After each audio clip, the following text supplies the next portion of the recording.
What's on and poppin'? It's your girl Nika Kilowatts, and this is a Naked in Nature production. And we need to talk about this book right here.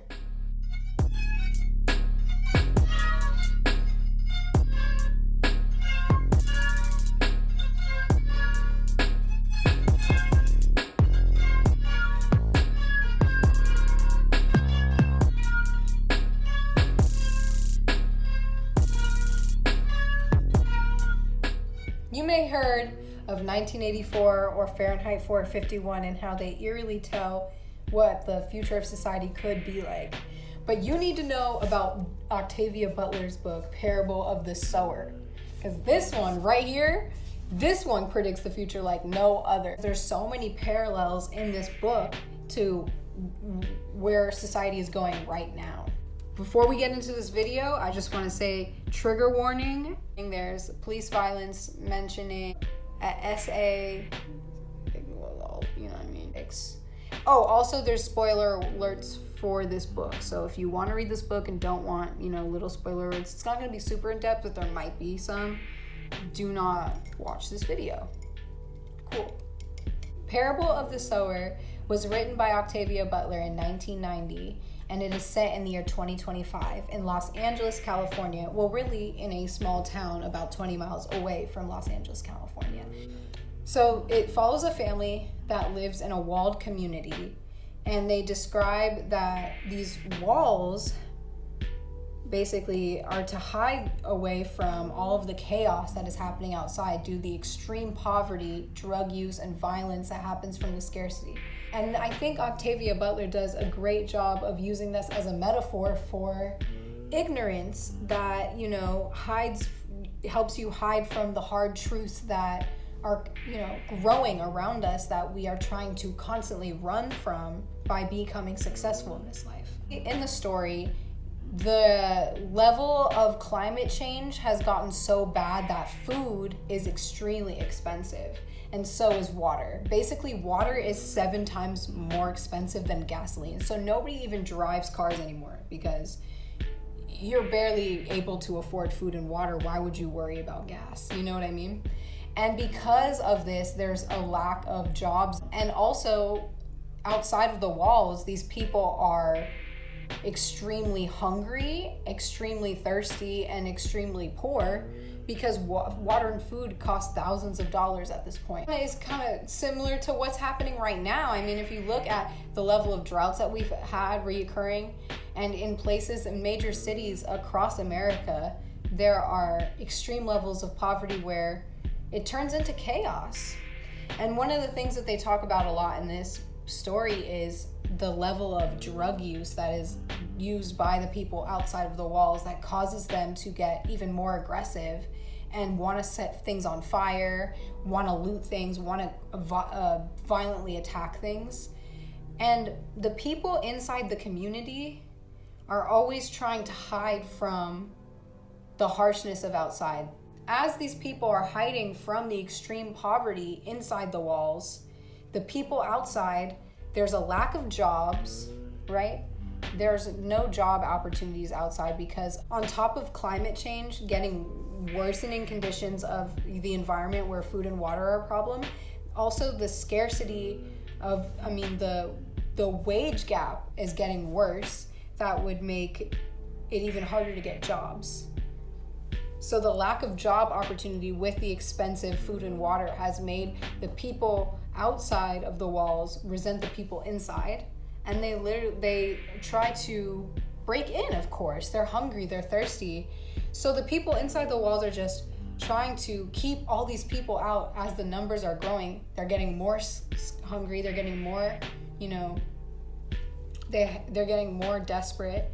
So of course they're going to try and break in and set things on fire and steal things. I see that metaphor for trying to, hide away from these things and hide in these walls. I don't see how that's any different from what's happening nowadays, where people who have money, a little bit more money, but not rich, be like, I can't give to homeless people, and they kind of turn away sometimes. Or, we hide out in our homes and we never really on a day-to-day basis think about homeless people until we see them.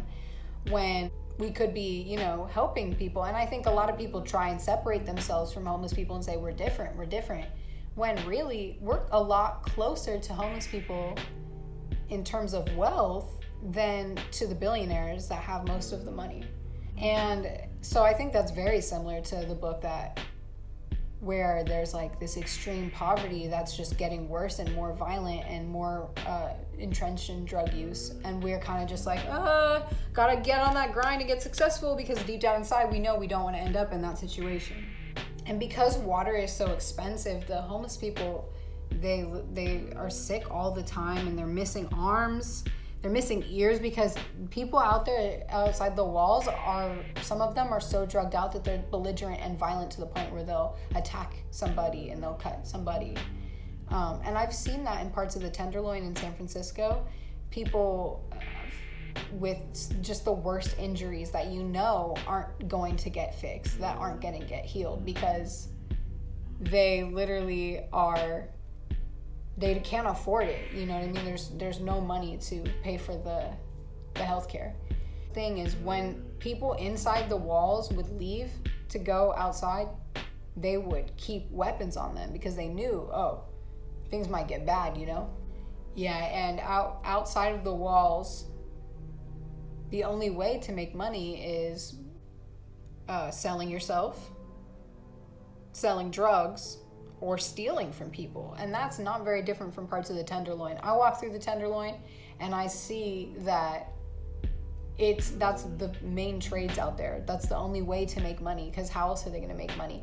And I can see that as, you know, the wage gap widens, as climate change makes food and water harder to acquire, making it more expensive, and jobs start getting, you know, harder to get.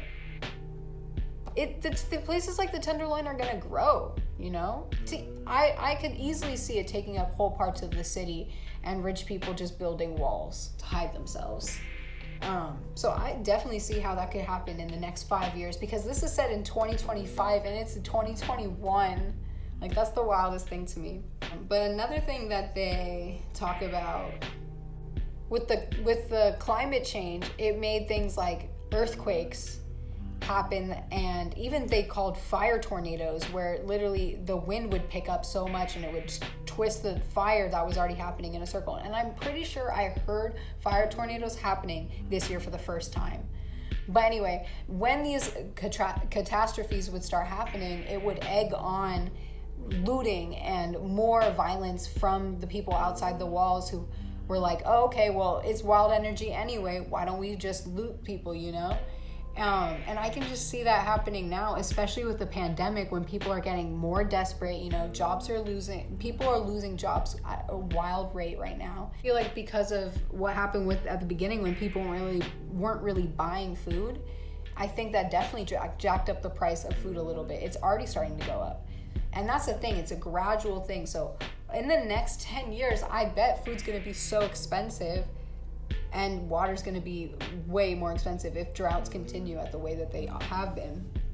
And people are going to get more desperate because, you know, if they don't get jobs back and they don't have money to pay their bills that have been piling up, they're going to start looting and robbing. People robbing people, just finding new creative ways to rob people because they need it. They need money.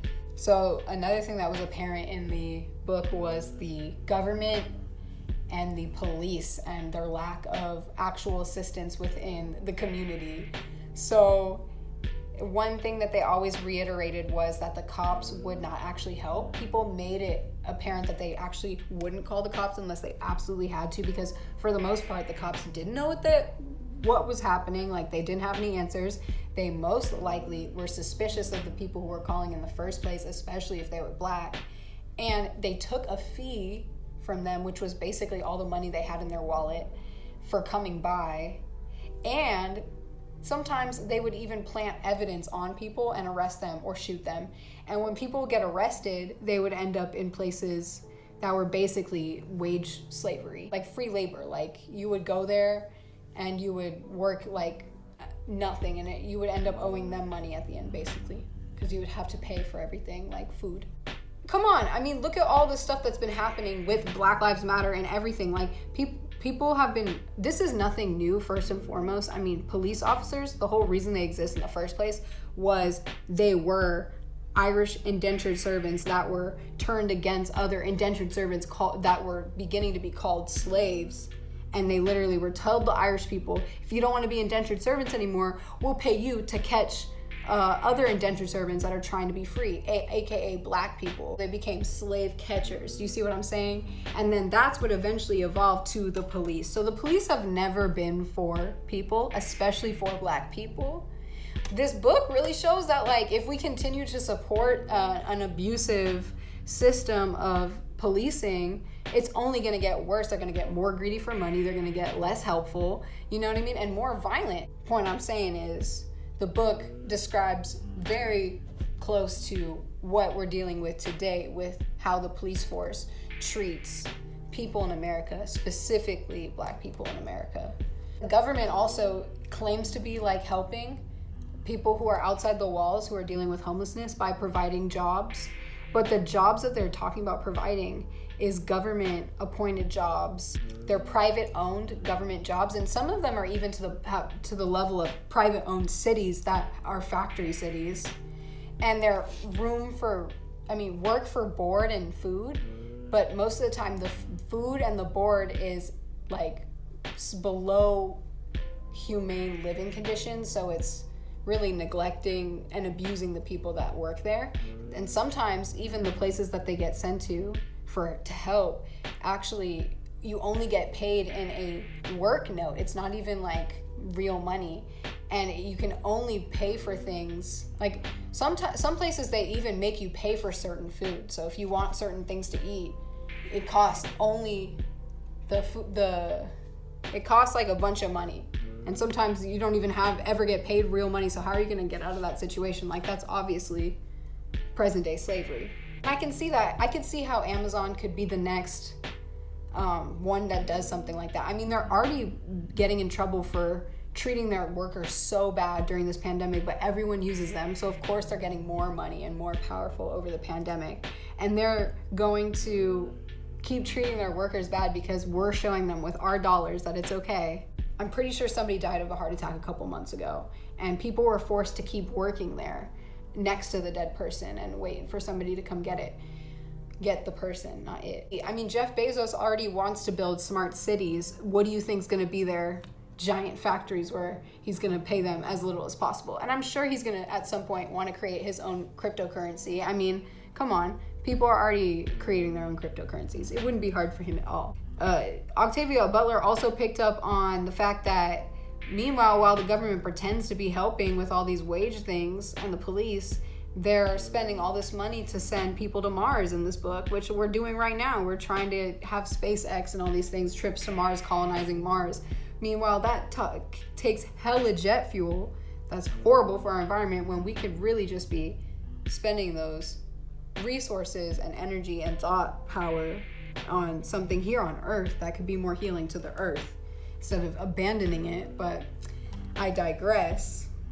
Also, another thing that Octavia Butler predicted was that while all this is going down, rich people are just off, Lord knows where, in their bunker or something, with their oil and their food and their water that costs, they don't care how much because they have all the money and the resources. Have VR sets that are like touch fingers and all the VR things.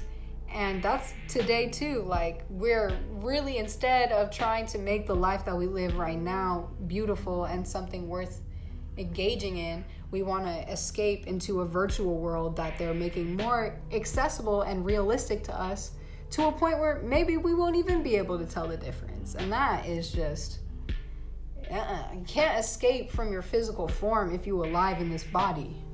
Like, you can't just plug into the Matrix and not feel, if a fire burning around you in a VR set, your body finna burn, okay? The last thing that I wanted to talk about that really just scares me, and I've always thought about this since I was young, honestly, is a lot of just treatment of women being terrible in this book. If you're outside the walls, you are not safe, like, at all. It's like sleeping outside. You're homeless first and foremost if you're outside the walls, most likely. But people would target women because they're easier to rob, they're easier to, you know, attack, they're easier to, you know, gross. It just talks about that a lot, and how a lot of them end up getting sold into, you know, the ST, you know, HT, you know what I mean? And it's scary because, like, I could definitely see that happening, and it speaks volumes to how little people think of women as anything other than something to be sold or played with. And it's just it makes me grossed out, because even when the women were inside the walls, they ended up being pigeonholed into being mothers, caretakers, teachers, just waiting in the wall for that kind of thing, because they can't go outside, because the outside alternative is like, it doesn't matter how old you are, it doesn't matter who you are, if you're outside the wall and you don't have protection, that's what you're gonna get, you know.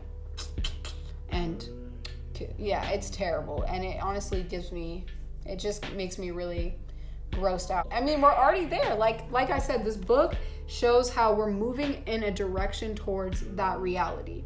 Like, I don't feel safe walking down the street without people looking at me a certain way. You know what I mean? Like, of course, I don't think somebody's gonna pull all that, like, go all that way, but I definitely could see maybe if I was by myself at 1 a.m., you know?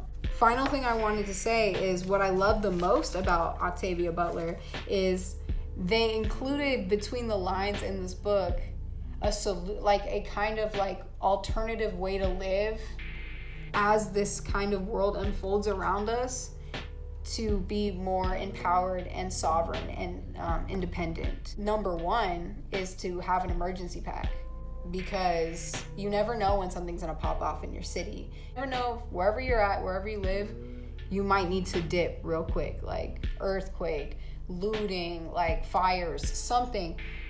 If you have a pack that just has, you know, money, matches, clothing, blankets, seeds so that you can grow your own food, a lamp, preferably like battery powered, or oil lamp, but that one's like, you know, a little harder to, who has oil, needles and thread for repairing things, like really anything that you think you might need, like fork and knife, like random things, you know, that, you know, if you needed to run and only grab stuff that you know, really, really need to survive, have that ready just in case, because if something really were to pop off, we don't have time to pack right then and there, you know? It really isn't realistic. Also, another thing, learn how to read maps. Like, we can't always rely on Google Maps or the internet or anything like that to teach us how to get where we need to go. Knowing how to read the directions without, you know, just by knowing and reading a map will help us be able to get around on our own.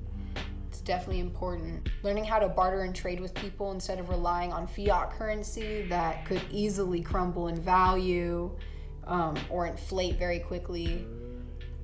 You know, not only relying on that will keep you in a pigeonhole. Like, that's putting all your eggs in one basket, you know? Learning how to grow your own food so that you have things to barter and trade with, seeds to barter and trade with, learning how to repair things so you could barter and trade your services for things, learning how to forage for things so that if you had to live off the land, you wouldn't be completely lost. Like, you know, at least a couple roots that are edible, a couple fruits that are edible, a couple seeds that are edible, nuts that are edible, you know, these kinds of things, leafy things that are edible, so that if you absolutely had to, you wouldn't, you know, that you could, just in case, you know? Knowing how to start a fire is pretty good. This one's controversial, but knowing how to shoot a gun, you know, just in case. I don't have a gun, but just in case, you know. That's what I really like about her, because, you know, she didn't just leave you with this looming truth of doom, but she was also like, oh yeah, but also read between the lines of my story and you'll see community, you know, living off the land, these kinds of things, learning how to be self-sufficient, self-reliant is definitely going to help you go further instead of living in fear, hiding behind walls, waiting for people less fortunate than you to take from you, instead teaching people less fortunate than you how to live off the land. And so working together, you know. And I know that violence is a scary thing that is constant in this society of America, but yeah, I don't have all the answers, you know, but it starts with us. Yeah, great book though. Highly recommend it. Highly recommend this author. I think that's everything. Peace and blessings to you and yours. Like and subscribe for more content, and I hope you have a blessed day. Peace.